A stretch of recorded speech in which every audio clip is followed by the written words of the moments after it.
یا سیدی یا حبیب اللہ۔ حمد و ثنا کے بعد آج کی ہماری گفتگو اعتکاف کے حوالے سے۔ اعتکاف اس کی دو صورتیں ہیں، مقید بھی ہوتا ہے اور مطلق بھی ہوتا ہے۔ مطلق اعتکاف یعنی کوئی بندہ محض اللہ کی رضا کی خاطر مسجد میں اعتکاف کرے، یہ اعتکاف مطلق ہے۔ جیسے ہم ماہ رمضان میں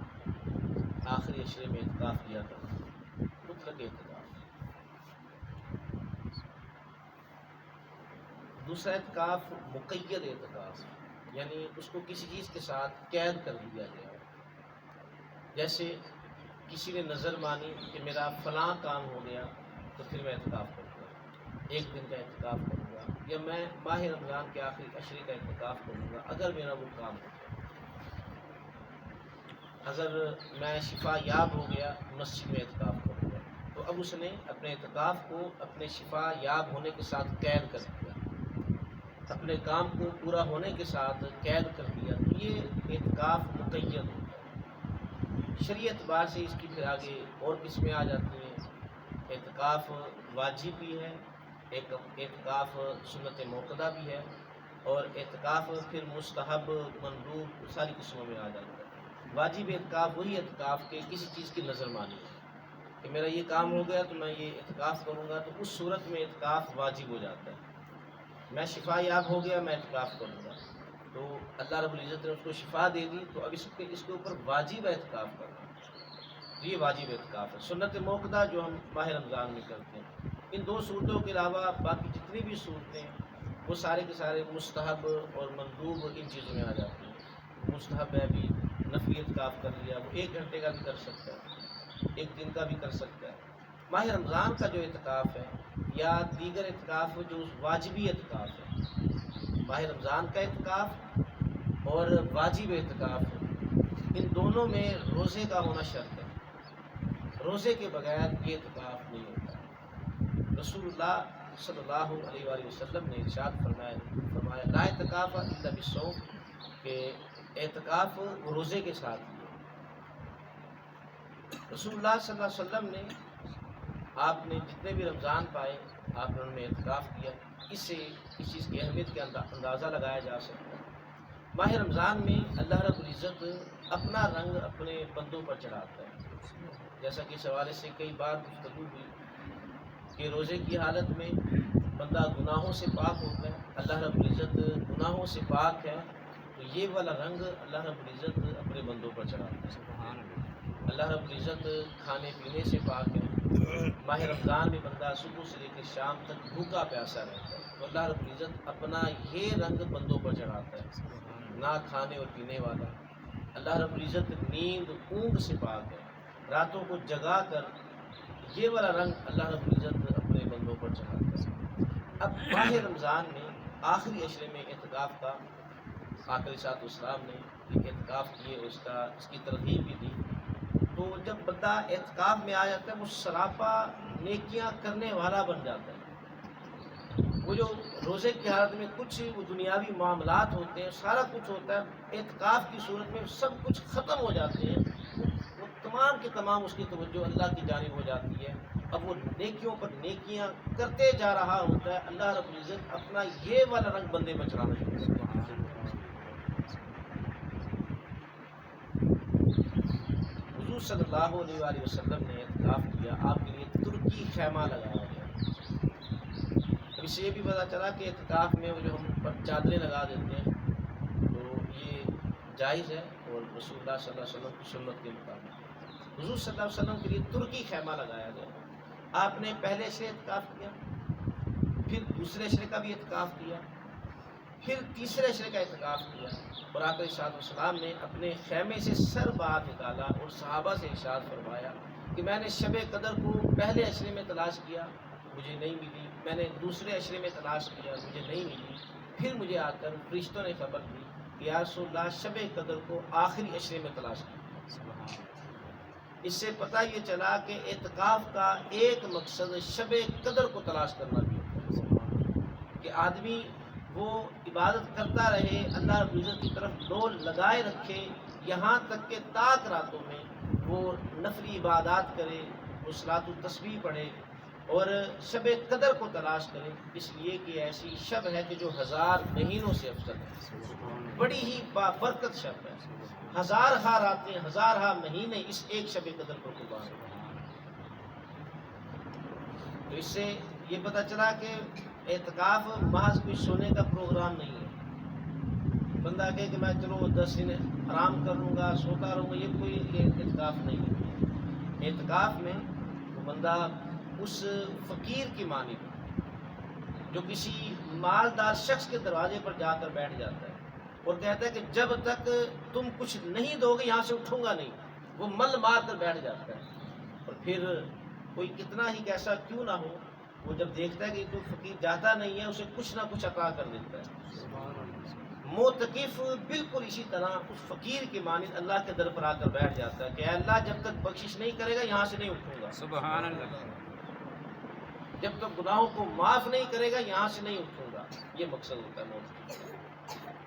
تو اس مقصد کے لیے اسی نیت کے ساتھ اعتکاف کریں۔ اعتکاف اس پر پہلے بھی گفتگو ہوئی، اس کی شرائط جو اس کی احتیاطی تدابیر ہیں اس پر بھی ہم نے گفتگو پہلے بھی کی، اب دوبارہ یاد دہانی کے لیے۔ ایک تو اس کا وقت غروب آفتاب سے پہلے 20ویں روزے، آج 20واں روزہ ہے، اور مغرب کی نماز سے پہلے جنہوں نے اعتکاف کرنا ہے وہ آ کر مسجد میں بیٹھ جائیں۔ اس کے ساتھ ساتھ کیونکہ معروضی حالات بھی کچھ ایسے ہیں تو احتیاط کو پیش نظر ضرور رکھیے گا۔ سماجی جس طرح فاصلہ ہوتا ہے اس انداز کے ساتھ بیٹھنا بھی ہے، اس انداز کے ساتھ بیٹھیں۔ یہاں پر چونکہ یہ سونے کا پروگرام تو ہے نہیں، کوئی بسترے وغیرہ لے کر آنا اور اس طرح کی چیزیں لے کر آنا، تو وہ بس رات کا ایک ہوتا ہے، تو اس وقت رات کے کچھ مختصر سے لمحے میں سونا ہے تو سو لے، ورنہ اس کے لیے اتنا خاص اہتمام کرنے کی کوئی ضرورت نہیں۔ اور جنہوں نے بیٹھنا ہے وہ غسل کر کے آئیں، اچھے صاف ستھرے کپڑے پہن کر آئیں، خوشبو میسر ہے خوشبو لگا کر آئیں، بغیر عذر شرعی اس میں غسل کرنا یہ ممنوع ہے۔ علماء لکھتے ہیں بجائے اس کے کہ تم شرعی حدود میں ترمیم کرتے ہوئے تم غسل کرو تو اس سے بہتر ہے کہ تم پھر اعتکاف کرو ہی نہ۔ یہ کون سا بعض لوگ جس طرح اس میں رخصت چاہتے ہیں کہ بھی ہمیں شدت کی گرمی ہے اور پسینے سے شرابور ہیں اور جسم سے بو آ رہی ہے لہٰذا میں غسل کی اجازت دی جائے، تو کیا اگر اس طرح کے گزر ہوں کہ سخت گرمی ہے تو کیا سخت روزے میں ایک گھونٹ پانی پینے کی گنجائش ہے؟ بالکل نہیں ہے گنجائش۔ تو بجائے اس کے کہ ہم شرعی حدود میں ترمیم کریں تو بہتر ایسے کہ اعتکاف نہ کریں۔ محلے میں سے کسی ایک نے بھی اعتکاف کر لیا تو سب کی طرف سے ادا ہو گیا۔ سنت موقدہ کفایہ ہے، عذر شرعی ہے غسل بھی کر سکتے ہیں۔ اس کے ایک آسان سا حل یہ کہ وہ 2 دن کے بعد اپنے کپڑے تبدیل کر لیں اور خوشبو لگاتا رہے، اپنے جسم کو کسی کپڑے کے ساتھ صاف کر لیں۔ حضور صلی اللہ علیہ وسلم نے آپ نے جتنے بھی سال رمضان آیا آپ نے اعتکاف کیا، آپ نے غسل نہیں کیا۔ ایک روایت ملتی ہے کہ حضور صلی اللہ علیہ وسلم نے اپنا سر مبارک مسجد نبوی میں وہ ایک تاج سا بنا ہوا تھا، یعنی ایک کھڑکی سی بنی ہوئی تھی، اس سے اپنا سر باہر نکالا اور حضرت عائشہ صدیقہ رضی اللہ تعالی عنہا نے رسول اللہ صلی اللہ علیہ وسلم کا سر مبارک دھویا۔ اب یہاں پر غسل کا نہیں ہے، آپ نے اپنا صرف سر مبارک باہر نکالا، حضرت عائشہ صدیقہ نے آپ کا سر دھویا، حضور صلی اللہ علیہ وسلم نے اسی طرح ویسے اپنا سر واپس کر دیا۔ عورتوں کے اعتکاف کے حوالے سے چونکہ ہم نے اس کے مسائل پر بھی گفتگو کر لی، شرعی حدود پر بھی گفتگو ہم نے پہلے کر لی ہے کہ یہ مسجد جو ہے جتنے بھی یہ سب کے سب یہاں پہ معتکف آ سکتا ہے اور جا سکتا ہے، صرف محض خاموش رہے کہ میں اعتکاف میں بیٹھوں یہ مکروہ عمل ہے۔ ہاں اگر یہ ہے کہ اگر میں بات کروں گا ایسا نہ ہو کہ کوئی جھوٹ نکل جائے، ایسا نہ ہو کہ کوئی میں ایسی ویسی بات کر بیٹھوں یا دنیاوی معاملات نہ میں باتیں کرنا لگ جاؤں، اب اس صورت میں تو خاموش رہنا بہتر ہے۔ لیکن اگر ایسی صورت نہیں ہے، وہ اعتکاف میں اگر بیٹھا ہے تو وہ کم از کم اس کا نور لے کر جائے، بنیادی مسائل وہ سیکھے اور سکھائے، ایسی مساجد میں بیٹھے جہاں پر ایسے ائمہ حضرات ہوں یا ایسے لوگ ہوں جو ان کی تربیت کریں، اور یہ کوئی سونے کا پروگرام نہیں ہے، اپنے سونے کی ترتیب بنائیں، رات کو ظاہر ہے کہ ہم نے عبادت کرنی ہے، جسم کو بھی کچھ ہم نے آرام دینا ہے، تو سونے کی بھی ایک ترتیب ہو، اس کے ساتھ ساتھ بالخصوص جو طاق راتیں ہوں ان میں خشوع و خضوع کے ساتھ عبادت کریں، جن لوگوں نے بیٹھنا ہے، شب قدر کو تلاش کریں، دن کا بھی ایک حصہ مقرر کر لیں کہ اس حصے میں ہم نے سونا ہے، جیسے فجر کی نماز کے بعد کچھ دیر کے لیے قرآن پاک پڑھ لیا اور 7-8 بجے تک سو گئے، اور پھر 11 بجے کے قریب اٹھ گئے اور دوبارہ قرآن پاک کی تلاوت کرنا شروع کر دیا۔ مسائل دینیہ کی کتب یہاں پر بھی پڑھی ہیں تو وہ مسائل دینیہ کی کتب کا مطالعہ کریں، اور اس کے ساتھ ساتھ ہم اپنی نشست بھی ایک رکھیں گے تاکہ جو لوگ ہمارے پاس آ کر بیٹھے ہیں انہیں اعتکاف کرنے کا یہاں پر کچھ فائدہ ہو۔ عورتوں کے اعتکاف کے حوالے سے ایک تو یہ کہ عورت گھر میں اعتکاف کرے، مسجد میں اعتکاف نہ کرے، یا جس طرح بعض شہروں میں مخصوص جگہ بنا دی جاتی ہیں خواتین کے حوالے سے، وہاں پر خواتین وہ دور دور سے آ کر ادھر اعتکاف کرتی ہیں، ان پر لازمی نہیں ہے، اور پھر عورت وہ کس لیے باہر نکل رہی ہے، نام تو نہیں نکلنے کی اجازت دیتا ہے اس سے، اور ایسی عبادت جو فرض بھی نہیں ہے اور واجب بھی نہیں ہے کہ اس نے کوئی نظر نہیں مانی ہوئی، ایک سنت ہے، اور تم گھر میں بیٹھ کے اعتکاف کرو۔ اور پھر اعتکاف کے حوالے سے کہ اعتکاف کرنا ہے یا ماہ رمضان کے روزے، دونوں مسئلے ہیں خواتین کے لیے کہ وہ کہ اپنے آپ کو پورا مہینہ پاک رکھنے کے لیے وہ دوائی کا استعمال کریں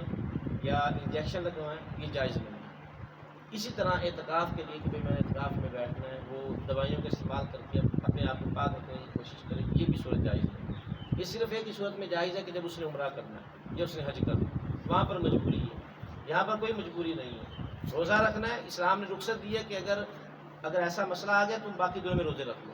عید کے بعد روزے رکھ لو۔ حضرت عائشہ صدیقہ رضی اللہ تعالیٰ عنہ کہتی ہیں کہ ہمارے کچھ روزے رہ جاتے تھے اور پھر وہ پورا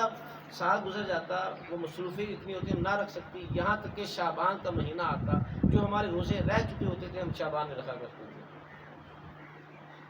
تو محض اس وجہ سے عورت کے لیے یہ کوئی ضروری نہیں ہے، عورت گھر میں اعتکاف کرے ایسی جگہ پر جہاں پر کسی کا آنا جانا نہ ہو،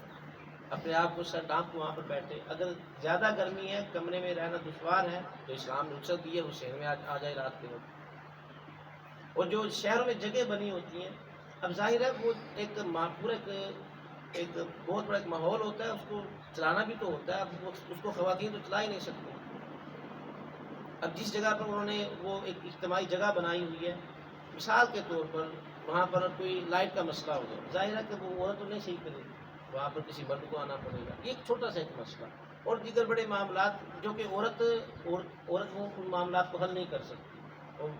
ان چیزوں کو مردی کیا کرتے ہیں، تو وہاں پر بے پردگی ہونے کا خدشہ ہے۔ لہٰذا ایسی جگہوں پر عورتیں جانا کہ اجتماعی طور پہ وہ پھر اس پر دلیل یہ دیتی ہیں کہ وہاں پر عالمہ صاحبہ آتی ہیں اور وہ وہاں پر بیان کرتی ہیں اور اجتماعی طور پر ایک دوسرے کی دیکھا دیکھی عبادت کرتے ہیں، وہ سب ساتھ تسبیح پڑھ رہی ہوتی ہیں، ان کو دیکھا دیکھی بھی دوسری بھی پڑھنے لگ جاتی ہیں، سب قرآن پاک کی تلاوت کر رہی ہوتی ہیں، تسبیح و تحلیل ہو رہی ہوتی ہے، ان کی دیکھا دیکھی پھر ہم بھی اس طرح کوئی عبادت کر لیا کرتی ہیں، اور اس میں کوئی بوریت محسوس نہیں ہوتی بنسبت تنہا اعتکاف کرنے کی، یہ کوئی دلیل نہیں ہے۔ اگر نیت ہو تو بندہ کمرے میں تنہا بیٹھ کر بھی عبادت کر سکتا ہے۔ تو عورت کے لیے گھر میں اعتکاف کرنا ہے،